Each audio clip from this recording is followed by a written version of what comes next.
Wow. Oh my goodness. Oh my goodness. A few months ago, I got approached by a couple of people from Sydney Catholic Youth, and they said, Father Dan, we want to tell you about something that is going to blow your mind. And I said, try me. Have you heard of Ignite Conference in Brisbane? And I'm like, tell me more. And they are like, this conference is one of the greatest things that is going on in the church in Australia right now. And if you want, you can be a part of it. And I'm like, woo, sign me up. Sign me up. And so they said, Ignite's coming to Sydney, and we want you to go to that. But if you sign up for Sydney, we'll give you a 2-for-1 deal, and you can go to Brisbane too. And so here I am. I have not been in this beautiful city for 20 years. And it is awesome to be back. It is awesome to be back. I love you, Queensland. And I can safely say I love you, Queensland, because New South Wales won Origin this year. 2 in a row. 2 in a row. Okay. Well, as I've been introduced, it's true, I do come from the Archdiocese of Sydney. I am a priest of the Archdiocese of Sydney, and I've had the pleasure and the privilege and the joy and the stress of being a priest for the last 6 years. I grew up in a big Catholic family. And by big, I mean big. I have 7 brothers and 3 sisters. Now, I'm one of 11, and in fact, I'm the eldest of 11. And depends on who I'm talking to, I say I'm either the original and the best. But for those who really know me, I'm the prototype, which means the kids got progressively better as they went along. And growing up at home in a big Catholic family is a unique experience, but it's an incredible experience and one that I would not have changed for the world. For quite a few years growing up, I had to share a room with not 1, not 2, not 3, but 4 siblings. Now, do you know what that's like? Sharing a room with 4 siblings. You know what it is like? It's like being on camp every night with 4 of your best mates. And as soon as mum and dad say, right, time for bed, they tuck you in, they turn out the lights, and we all pretend they say prayers with us. Yes, yes, God bless mum and dad, etc. We go to sleep, and then, do you think they've gone? And then the pillow fights begin. Until mum and dad come thundering back up the stairs and say, I thought I told you to go to bed. And then we have to go to bed. So, that was home growing up. Now, in home growing up, of course, we also had 3 things that I suppose were pillars of our family life. Number 1 was the fact that we prayed together. Obviously, grace before meals, morning and evening prayer, and then going to Mass on Sundays. But also, you'd think, with 11 kids, my parents wouldn't have much time to do the runaround. Who here plays Saturday sport of any variety? Hands up, yeah, quite a few. I don't care if it played marbles, netball, whatever. Okay, you play Saturday sport. Okay, so on a Saturday and a Sunday, if you were a member of my family, this is what you'd have to do. You would go to church, you would play team sport, and you would do a musical instrument. And every weekend involved all 3. So mum and dad were doing the runaround. We're doing the runaround for all those kids, for not just sport, but also music. So it was pretty crazy. And by the time I got to year 12, I was the only guy on the first 15 that played the flute.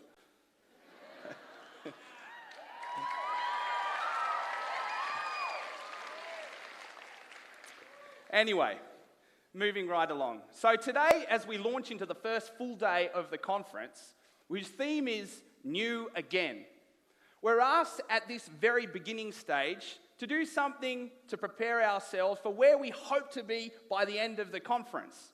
And this morning's theme, the theme that I've been given, is called Look Again. Look Again. Has anyone here seen The Lion King? Yeah? You've seen The Lion King? Awesome. Well, I'm going to tell you, there was something they did not prepare me for when I became a priest. A few months ago, I'm working in my parish, And all of a sudden, the principal and the REC from my school come up to me and said, Father Dan, we have a problem. Our school is doing a whole school production of The Lion King, and Mufasa has just dropped out. Would you play Mufasa in our school production?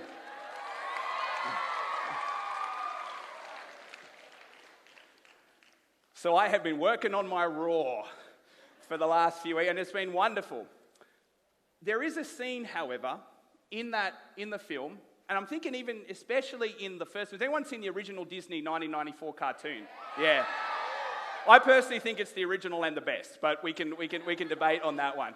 However, if you remember in that movie, you know the scene where Simba has, he's run away, he's been with Timon and Pumbaa, he's reunited with Nala, they've sing, "Can you feel the love tonight?"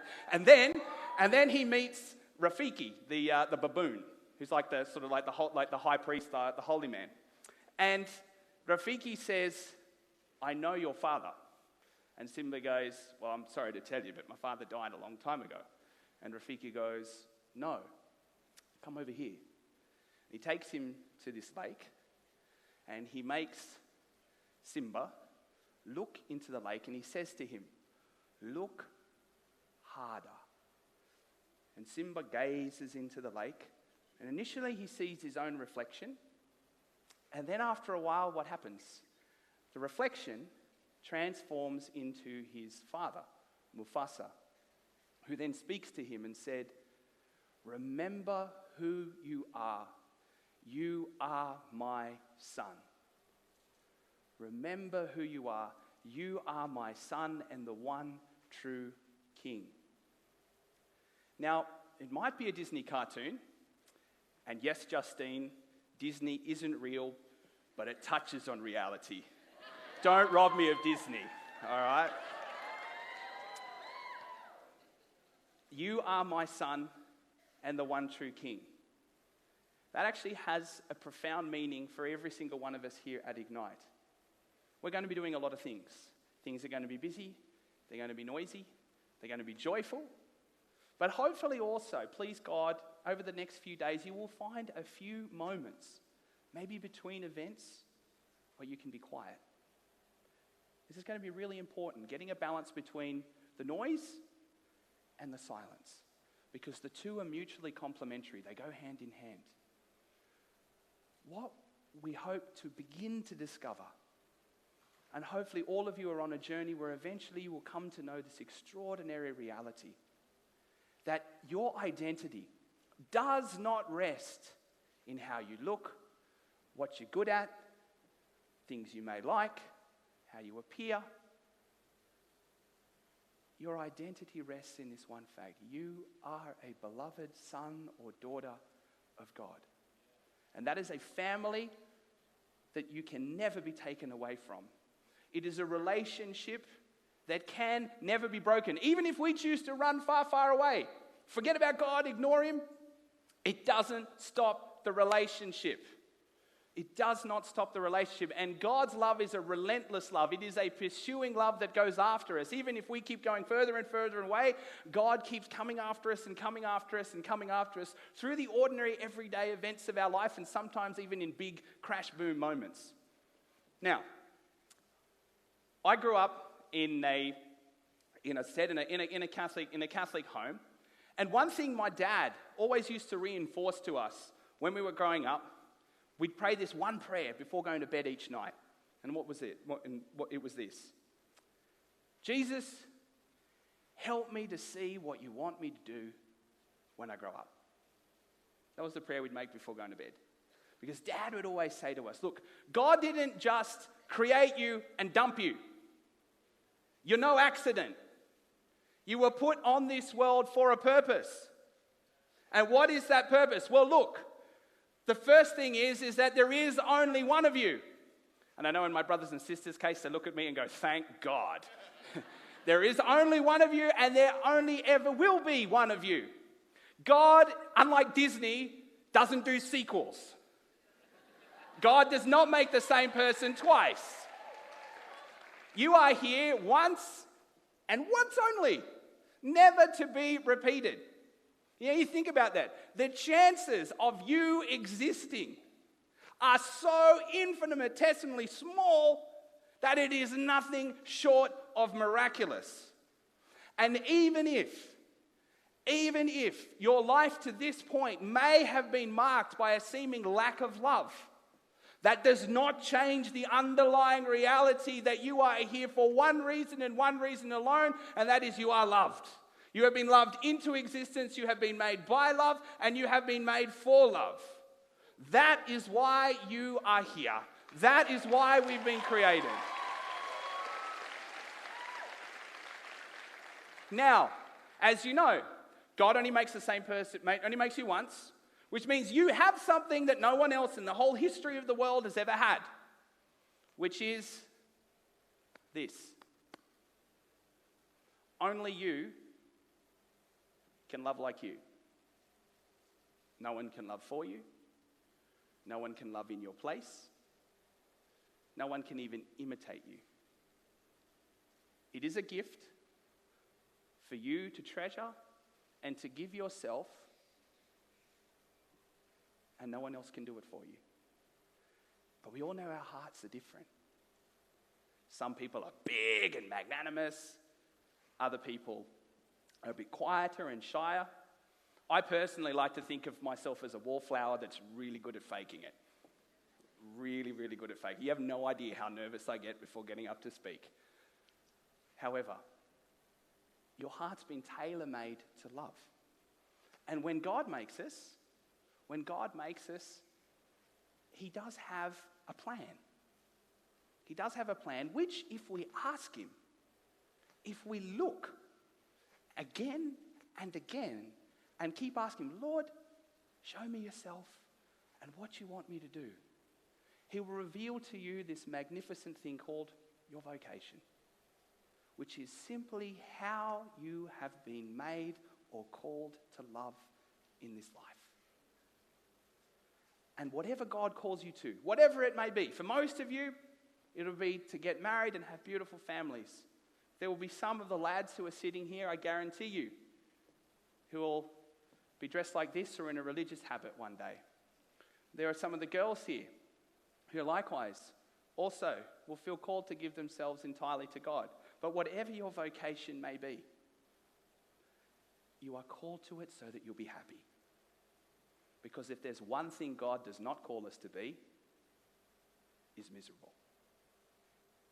God does not call us to be miserable. If you've been made for love, then you've been made for joy. And if you've been made for joy, you've been made to be someone that is attractive, that pulls people in, that people want to be around, that spreads light, that spreads peace, that spreads joy, that spreads hope. And your vocation, whatever it is, will where you will be most effective at doing that. It'll be where you will be most effective at loving, bringing other people to you, and most importantly to God. Because please God, when it becomes our time to pass away, when we go before God in heaven, we don't want to go alone. You want to be taking an army of people with you. You want to be taking an army of people with you. So when they come into heaven, they'll go, thanks, mate, thanks, mate, thanks, mate, thanks, mate, thanks, mate. There are so many people I'm going to have to thank. If I get to heaven, and it will be a miracle, if I get to heaven, I will have a shopping list of people that I am going to want to give a massive hug to, okay, for their prayers and their support and their guidance for me. So what are we going to do over the next couple of days, Ignite? Through the midst of it all, if this is a new thing for you, and you think, I don't know how to pray, but man, I'm enjoying the Emmanuel worship and the rap, and I'm jumping about and I'm having a great time. Awesome. Awesome, awesome, awesome. If you don't know how to pray, or at least you think you don't know how to pray, this is the best prayer you can make. God, I don't know how to pray. And you will have started praying. God, I don't have a clue of how I'm supposed to talk to you. Congratulations, you are now having a conversation. God, I don't even know if you can hear me. Well, He can, and He is. God, I don't know what your plan is for me. And God will whisper, just come along for the ride. And it will be a ride. So what we need to start doing over these next couple of days is to pray, Lord, help me to see. Lord, increase my faith. Lord, help me to know your presence. And most importantly, Lord, help me to know your love for me. Help me to know your love for me. Now look, maybe there's some of you here who find yourself in a position where you're not really sure if God could love you. Maybe a lot of things have gone wrong. Maybe life hasn't quite turned out the way you'd hoped or wanted it to. Then you are exactly the kind of person God wants to embrace over the next couple of days. It's for you that God's heart burns and pours itself out. As a priest, I've had the privilege in 6 years of probably hearing several thousand confessions. And in that time, I don't think I ever feel more a priest than when celebrating that sacrament. Even though the greatest thing I do as a priest is the Mass, undoubtedly. But in terms of that sense of priesthood, the sacrament of reconciliation is almost second to none. Because who's the person that really knows that they're loved? It's the person that is embraced when they do not feel worthy of being embraced. That is the person that is convinced that they're loved. That is the person that knows in the very core of their being that they are loved for who they are and not what they've done. That they are a child of God. That they are the object of his merciful love. And because of that, they know with confidence and without fear that they can move forward and be a saint. And that is why you are here. At the end of this Ignite conference, you want to be able to at least have a sense or walk away confident that at the end of my life, whatever my name is, if my name is Joe Bloggs, then I want to die Saint Joe Bloggs. If my name is Mary Smith, then I want to be Saint Mary Smith. I want to be responsible for bringing countless people to heaven. I want to know what it's like to have a heart that burns, and I most importantly want to know how to have a heart that knows not to be rocked, that knows not to lose its peace when it finds it has mountains to climb, when it has a cross to carry, when it has burdens to bear. Because in all these things, God's love is present. Because you're his beloved children. And he's the best dad. The greatest of dad, with a heart for you that is greater than hearts of all the fathers of the world combined. That's some dad. And you're his. I'll never be able to repay my own dad. And if I turn out half the bloke he is, I'll be an okay priest. My dad is my hero. And no one makes God more real or more credible or even more close than seeing your parents at prayer as a kid. Nothing makes God more tangible than seeing mum and dad praying. And both my parents are saints, but my dad taught me, showed me what it meant to pray. I have many memories of dad, but there's one memory that's really enduring. And it's more of an emotional memory than a whole lot of details. I just remember that I was really, really upset about something. And now I can't even remember what it was. I was really upset about something. And was sitting in my room crying. I was probably about 11 or 12. And I was really rocked by something. I was really upset. And I just remember my father coming in, sitting himself down next to me. He just didn't say anything. He just, boom, wrapped his big arms around me and pulled me in nice and close. Now, he may have said something, but I don't remember. But what I do remember was the warmth of those arms. And I've never been able to forget that. The warmth of those arms and how tightly they held me. And while I felt weak and vulnerable and distressed, in that place of openness and woundedness, I felt loved. Now, as great as that has been for me, as that was for me in that moment, that pales into insignificance compared to the tenderness that God has for each and every one of you. There is a burning love, which may, at the moment, seem hidden. That doesn't mean it's not there. And it doesn't mean it's not waiting for you. God just wants to be let in. Because as Justine talked about last night, he always respects your freedom. God doesn't smash the doors down. He doesn't kick them in and come into your house like a robber. He knocks and asks to be let in. Even though he has a right to everything from us, he still wants you to open the door and say, Lord, come on in. I want to get to know you. Lord, I want to get to know you. It's such a beautiful prayer to make.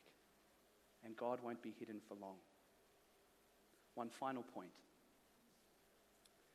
As we're going through our day, here at the conference, but then also when we go back home, sometimes it can feel like God is playing hide and seek. But God, if he's playing hide and seek, always wants to be found.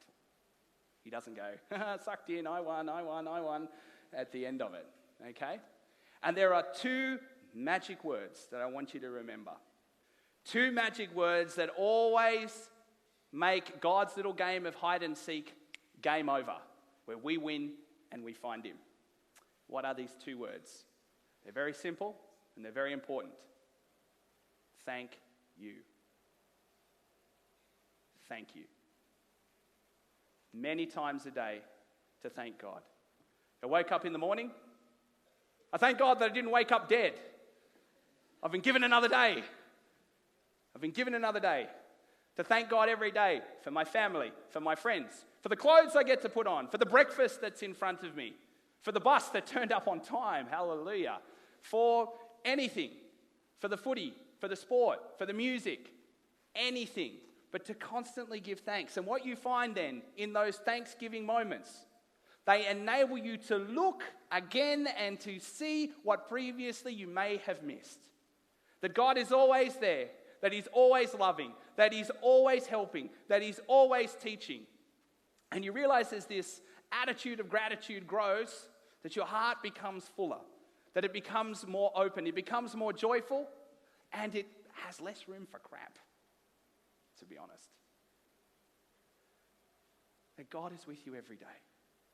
So look again, Ignite. Pray for the grace of being able to see. Lord, help me to see where you are, what you want me to do with my life, and then give me the grace to respond. Because there's nothing greater. There is nothing greater and nothing that will make you happier. God bless Ignite.